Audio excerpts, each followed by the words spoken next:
você prestou ali, se você prestou ali, não pode incidir ICMS. Tá? Se está naquela lista, não é ICMS. Mas o material tem que ser segregado da base de cálculo. A não ser... E vai escrito o valor de materiais. Isso. Mas mantendo lá na coluna outros. Já que a gente está falando de ISS, vamos falar mais um pouquinho do ISS. Tem mercadorias que se agregam ao serviço prestado. Por exemplo, o pintor, você contrata um serviço de pintura na tua casa. Fulano, vem aqui pintar minha casa. Quanto você cobra? Eu cobro R$1.000. Tá bom. Ele traz a tinta dele. E pinta a parede. O serviço não poderia ser executado sem a aplicação da tinta. Então o serviço se incorpora ao serviço. A tinta se incorpora ao serviço. Aí ele não pode segregar da base de cálculo, não. Porque o material foi consumido para que ele pudesse prestar o serviço. Aí você orienta ele para ele comprar a tinta, pedir para a pessoa pagar separado para ele emitir só o valor dele. Isso, exatamente. Um bom contador. Aí, beleza. Tá. Então, fato gerador, já foi, base de cálculo já foi, alíquota. Percentual ou valor fixo que será aplicado sobre a base de cálculo para o cálculo de um tributo. Então, é um percentual ou um valor fixo. A gente está muito acostumado só com percentual, mas existem situações em que a alíquota é um valor fixo. Falta de valores, por exemplo, lá da Receita Federal, na entrada de mercadoria importada. Então, é um valor. E se chama alíquota ad valorem. É uma alíquota especial. Mas a gente está acostumado muito só com percentual. Tem outro simples também, né? Quem faturas abaixo de 120 mil paga 63. Isso, aumentou esse valor. As alíquotas em percentual são mais comuns em impostos, né, como falamos, e as alíquotas em valor ocorrem mais em tributos como empréstimo compulsório, taxas e contribuição de melhoria. Alíquotas em percentual e alíquotas em valor. Em valor, então. Valor é valor fixo. Define na lei o valor. Para escritórios de contabilidade inscritos no Simples, a alíquota mensal é R$62. Se não faturar acima de 120. Sim. Tem a limitação lá da base de cálculo, isso mesmo. Tá? Agora vamos ver competências. Competência é a permissão dada pela Constituição para que o ente tributante possa cobrar os impostos. Então lembram que eu falei lá que os impostos têm que estar todos eles previstos na Constituição, senão eles não podem ser instituídos. Né? Da mesma forma a competência. Eu instituo o imposto e digo quem é que vai cobrar aquele imposto. Então, nós temos a competência federal, competência tributária cedida para a União, temos a competência estadual, cedida para o Estado, e a competência municipal, cedida para o município. Agora vamos ver os impostos. Quem são esses impostos? Quantos são e para que eles servem? Né? A gente está acostumado a ouvir aí, nós temos mais de 60, 80 espécies tributárias. Né? No Brasil se cobra mais de 80 impostos. Isso não é verdade. Existem várias cobranças, mas não é imposto. Imposto é só o que está aqui. Nós temos os impostos sobre comércio exterior, temos impostos especiais, que não tem nada ainda previsto aqui, sobre o patrimônio e renda e sobre a produção e circulação. Vamos ver primeiro os impostos sobre patrimônio e renda. Nós temos o ITR, Imposto Territorial Rural, o IPTU, Imposto Predial Urbano, o ITBI, que é o de transmissão de bens, e o Imposto de Renda, pessoa física e jurídica. Então aqui são os impostos sobre patrimônio e renda. Depois nós temos os impostos sobre produção e circulação de bens e serviços. É o IPI, Imposto sobre Produtos Industrializados, o ICMS, Imposto sobre Circulação de Mercadorias e Serviços, o IOF, que é o Imposto sobre Operações Financeiras, e o ISS, Imposto sobre Serviços. Né? Comércio Exterior, Imposto de Importação, Imposto de Exportação. Então vejam que os impostos, eles estão relacionados com atividades. PIS/COFINS não é imposto. Não é imposto? Não. PIS/COFINS são contribuições. Ok. Agora nós vamos estudar cada imposto. Vamos passar rápido pelos impostos que não estão diretamente ligados à nossa atividade e vamos nos deter lá mais para frente. Então a gente vai estudar em cada imposto qual é a característica dele, de quem é a competência, qual é o fato econômico que dá origem à hipótese de incidência, o fato gerador e a base de cálculo. Tudo isso daqui tem que estar previsto em lei. Tá? Então, imposto sobre importação. O imposto de importação é o imposto que o governo cobra de produtos que vêm do exterior. A gente fala importação e exportação do exterior, aqui é II, Imposto sobre Importação. A gente fala em importação e exportação, vem direto na cabeça exterior, né? Imposto de importação. Então, importação e exportação é com estrangeiro. Na verdade, o que? Imposto? Imposto sobre produtos industrializados. Mas a exportação pode acontecer internamente também. Um estado exportando mercadorias para outro. Então, não é incoerente falar de exportação e importação de serviços dentro do território nacional. Tá? Mas aqui é comércio exterior. Então, qual é a característica desse imposto? É regulatório da economia e não está sujeito à anterioridade.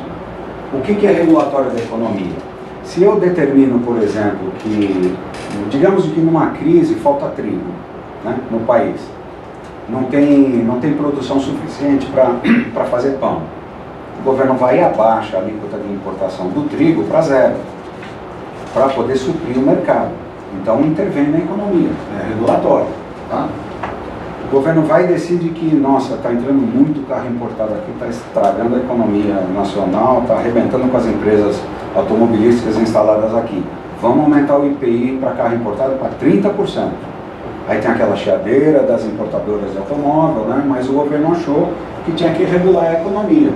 Achou que estava interferindo negativamente aí no mercado automobilístico. Ele não está sujeito, não está sujeito à anterioridade. O governo pode a qualquer momento decretar e aumento ou diminuição de alíquota. Né? Anterioridade é um instituto do direito tributário que obriga a lei tributária a ser vigente a partir do primeiro dia do exercício seguinte a que ela foi aprovada. Então vai lá o Congresso, estuda aumento do ICMS, por exemplo. Congresso não, a Câmara. Né? Estuda o aumento do ICMS e aprova uma lei em julho. A alíquota não pode ser majorada, nem a base de cálculo em julho mesmo. Ela tem que esperar vencer o período para só a partir do 1º de janeiro do período seguinte implementar o aumento. Isso é anterioridade. O II não está sujeito à anterioridade. Por quê? Porque se ele tivesse sujeito à anterioridade, ele não seria regulatório. Né? Se o governo tivesse que mandar para a Câmara o projeto e tal, e só no ano que vem aprovar, para só daí a 2 meses se sentir os efeitos econômicos, né, do aumento, não teria sentido essa coisa do regulatório. Claro? E competência, união.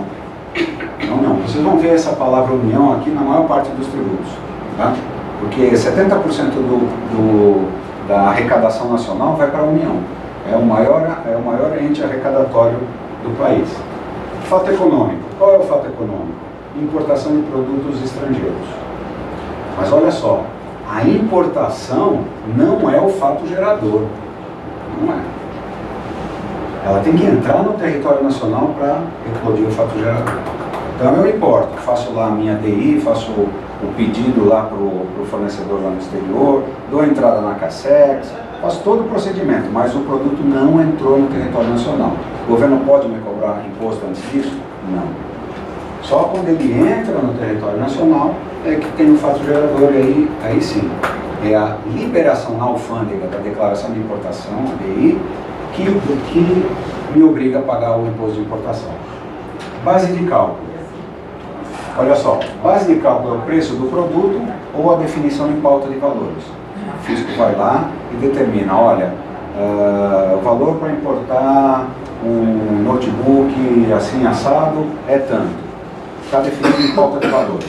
Né? Ou ele define o valor do notebook, então não adianta você trazer uma nota lá de uma loja de Nova York em que está escrito $500, e na verdade a pauta do fisco é $1.000. Então não adianta nada você comprovar com um documento, que vale a pauta de valores. E sobre isso ou incide um valor, a alíquota de valor, ou incide o percentual, ou o preço do produto. Ok? Esse é o imposto sobre importação. Imposto sobre a exportação. Também é regulatório da economia, também não está sujeito à anterioridade, é de competência da União.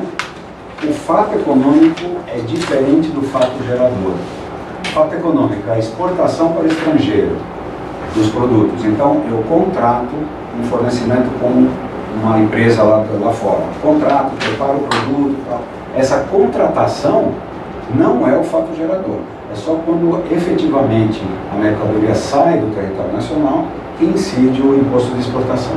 Que, para falar a verdade, é zero para quase todos os produtos. Né? A exportação tem, eu acho que está até na Constituição, ela é imune a impostos, para incentivar o comércio exterior. Entrar divisas estrangeiras no Brasil. Eu não conheço, não me lembro de nenhum produto que está sujeito a imposto sobre exportação. E a base de cálculo também é o preço do produto por definição em pauta de valores. ITR. ITR é um imposto, vocês conhecem ITR? Imposto Territorial Rural? É como se fosse o IPTU, só que É como se fosse o IPTU da propriedade que está localizada fora da área de competência do município. Então era rural mesmo. É o mesmo tema, né? Competência da União, fato gerador é a propriedade. Se eu tenho a propriedade, acontece o fato gerador fora da zona urbana do município. Tá? Então não se confunde com IPTU. ITR é rural, IPTU é urbano. Base de cálculo, valor fundiário e o contribuinte quem é? Proprietário direto. Tudo isso definido em IPTU. IPTU é a versão urbana do ITR, competência do município. Pô, até que enfim teve um ente aqui que não é a União. Né? Competência município, fato gerador é a propriedade localizada na zona urbana do município. Base de cálculo é o valor do imóvel, definido na pauta de valores lá da entidade, do ente, né? Caso o GDF, e o contribuinte é o proprietário do imóvel. Agora, o que é zona urbana do município? É que não é rural. está dentro do município. Pois é, com a definição prática. Mas o que define a zona urbana do município? São as melhorias que o município leva até as suas fronteiras. Então, está definido lá na lei do município qual é a dimensão do seu território. Né? Mas se as facilidades como luz, água encanada, telefone, sei lá, todas as facilidades não forem estendidas para as fronteiras, é possível de haver questionamento. Né? Então, zona urbana, tudo bem, está definido na lei do município, mas ele também precisa de levar os benefícios para a urbanização, asfalto, luz, água encanada, etc. Zona territorial urbana, olha só, está aí escrito. Para os efeitos do imposto, entende-se como zona urbana a definida na lei municipal. Então, tem que estar lá definido na lei municipal. Observado o requisito mínimo da existência de melhoramentos, olha só, os melhoramentos, indicados em pelo menos 2 dos incisos seguintes. Então, ou tem que ter meio fio, calçamento, ou tem que ter, aliás, 2, né? Tem que ter meio fio e abastecimento, ou abastecimento e sistema de esgoto, ou sistema de esgoto e rede de iluminação, enfim, a combinação desses, 2 no mínimo, escola primária. Ok? A lei municipal pode considerar urbanas as áreas urbanizáveis, ou de expansão urbana, quer dizer, está lá a fazenda, não está? Então, vem o prefeito e declara, aquela partezinha da fazenda vai ser urbanizada. Então, não adianta a União cobrar ITR sobre aquela partezinha lá da fazenda, eu vou cobrar o IPTU. Né? Percebeu a bagunça que é isso, ITR, IPTU?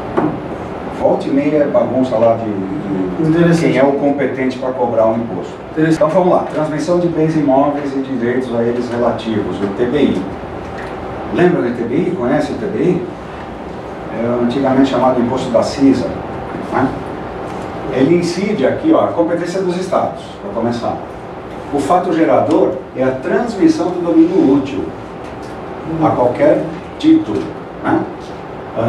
Então, eu vendi um imóvel ou vendi um direito real de bens imóveis, então incide o ITBI, é pago para o Estado, não o município, para o Estado. Qual é a base de cálculo? O valor venal do bem. Não é aquele valor que você vendeu, é aquele valor que está lá na pauta de valores, no lançamento do IPTU. Essa aqui é a base, né? Contribuinte é qualquer das partes conforme a lei tributária. Então pode ser o comprador e pode ser o vendedor do imóvel. Ok? Eles combinam ou está instituído em lei? Tem que estar instituído em lei. Agora, a lei pode deixar livre para a decisão. Normalmente é quem está comprando.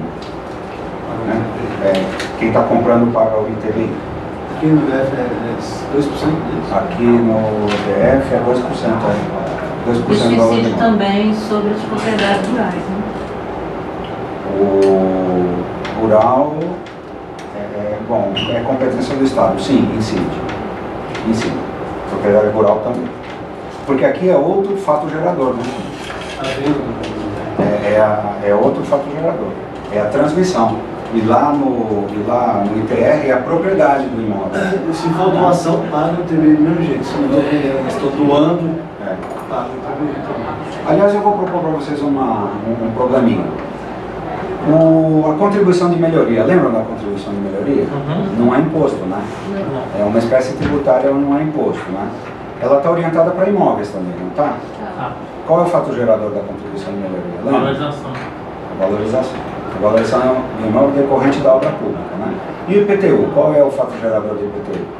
É o valor do bem. Qual que é a base de cálculo? Desculpa. Base de cálculo. É o valor do bem. É o valor do imóvel. É o valor do imóvel. Qual é a diferença sutil aí? É valor e valor. Mas o valor da melhoria fez Sobre a valorização. sobre o valor já do imóvel. É a valorização. É a valorização. Aqui a base de cálculo é a valorização. Não o valor do imóvel. Tinha Perceberam a diferença? Valorização e valor do imóvel. O valor do imóvel é IPTU. Valorização é a Isso, é a contribuição de melhoria. Eles acham todos os órgãos do programa. Tudo. E tem o seguinte, então, peraí, aí eu coloco mais uma questão para vocês. No ano que vem, o GDF vai lá e estuda a pauta de valores para bens imóveis aqui no DF, né? E resolve aumentar a base de cálculo em 20%. Pega lá e reajusta o valor dos imóveis. Isso é valorização?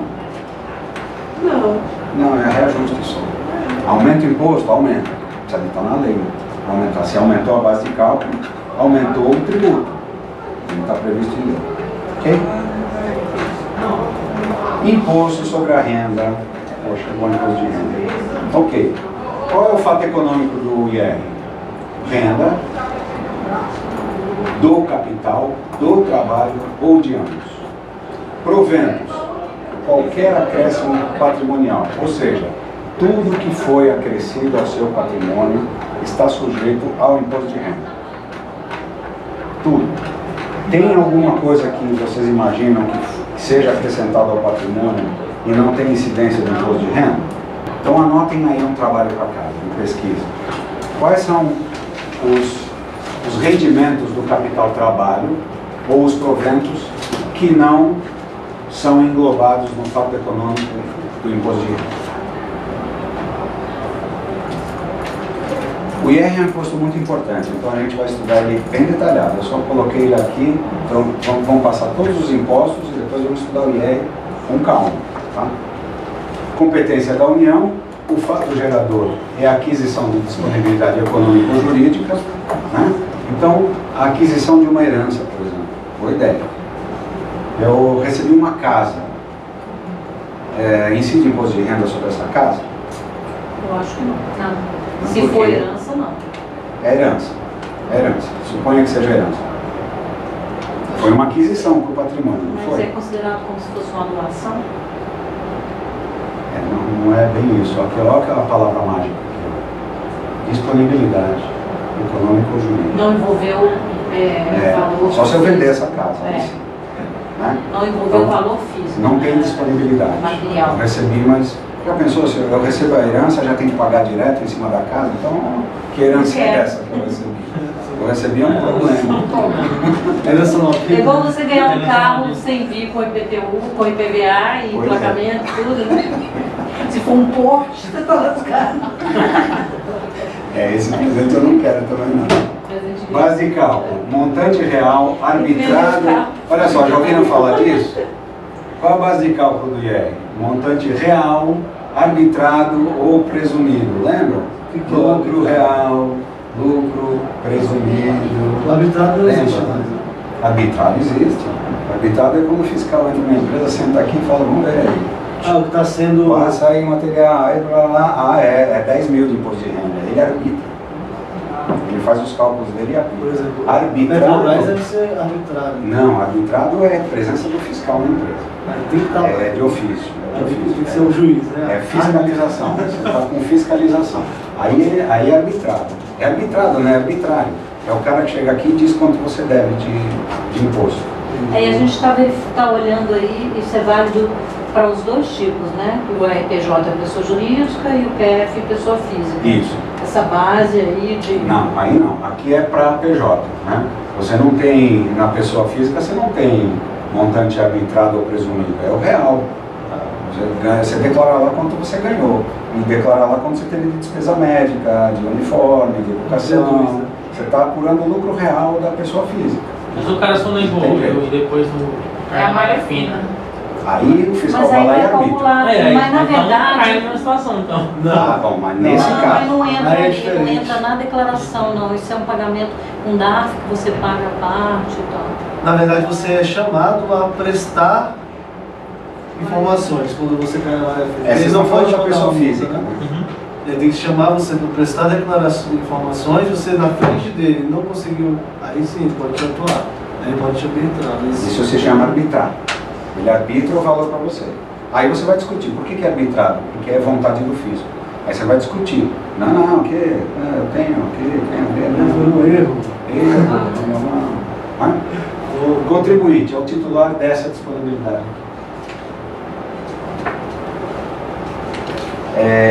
IPI. Quantos faltam aqui? Não dá para terminar hoje. Vamos ver. IPI. O IPI é regulatório da economia. Então ele não está sujeito à anterioridade. Quais eram aqueles lá que não estão sujeitos à anterioridade? O imposto sobre importação, exportação, Exportação, só no IPI agora. IPI agora, 3. A gente vai ver mais um, são 4 espécies. Tá? Esses aqui são regulatórios da economia. Ó. Então o governo decide aumentar ou abaixar. Eu dei aquele exemplo das importadoras. Né? Competência da União. Característica dele é não cumulativo e é seletivo. O que é não cumulativo? Não cumulativo significa que eu posso aproveitar o imposto das etapas anteriores da circulação econômica. Então eu tenho crédito do IPI. Do mesmo jeito que no ICMS eu tenho crédito, no IPI também eu tenho crédito. Então, se eu sou contribuinte do imposto, eu aproveito o IPI da etapa anterior e jogo na minha contabilidade. Então, quanto eu devo de IPI é o que eu vendi, menos o que eu comprei, alíquota aplicada. Né? Então, é por isso que é não cumulativo. É aproveitamento do crédito do imposto das etapas anteriores. Isso para o presumido e real, o IPI é não cumulativo. O presumido do IPI... Não, o IPI incide. Tem que calcular a parte. O IPI tem que fazer Tem a que calcular. apuração. O lucro presumido serve para PIS, COFINS, imposto de renda e contribuição social. Só. ICMS e IPI, então tem que fazer a Por quê? apuração. Porque é lucro. É lucro. É imposto de renda. Não é imposto de produtos industrializados. Né? Então ele é seletivo. Por que ele é seletivo? Porque de acordo com a importância econômica do bem, o imposto pode ser graduado. Então se o IPI sobre, por exemplo, carros de baixa potência, por exemplo, é de interesse do governo incentivar a economia, então abaixa o IPI. Então ele é seletivo, de acordo com a necessidade pública. Tá? Aumenta ou diminui o imposto. Para perfume, por exemplo, que é um bem supérfluo, é 25% de alíquota. E, por exemplo, eles estão abaixando a linha branca agora porque tem um problema de energia, né? O Brasil tem um problema de energia, não consegue produzir tanta energia quanto a gente está consumindo. E os produtos novos consomem menos energia, então eles abaixaram para ganhar lá na energia elétrica. Isso, por isso que ele é seletivo. Fato gerador. Desembaraço aduaneiro para bens importados, saída do estabelecimento produtor, quando sai do estabelecimento, e a arrematação para bens que foram colocados lá na asta pública. Base de cálculo, preço do produto mais acréscimos, frete, seguro e outros. Despesas acessórias. CMS, vamos terminar depois, né? Para ter o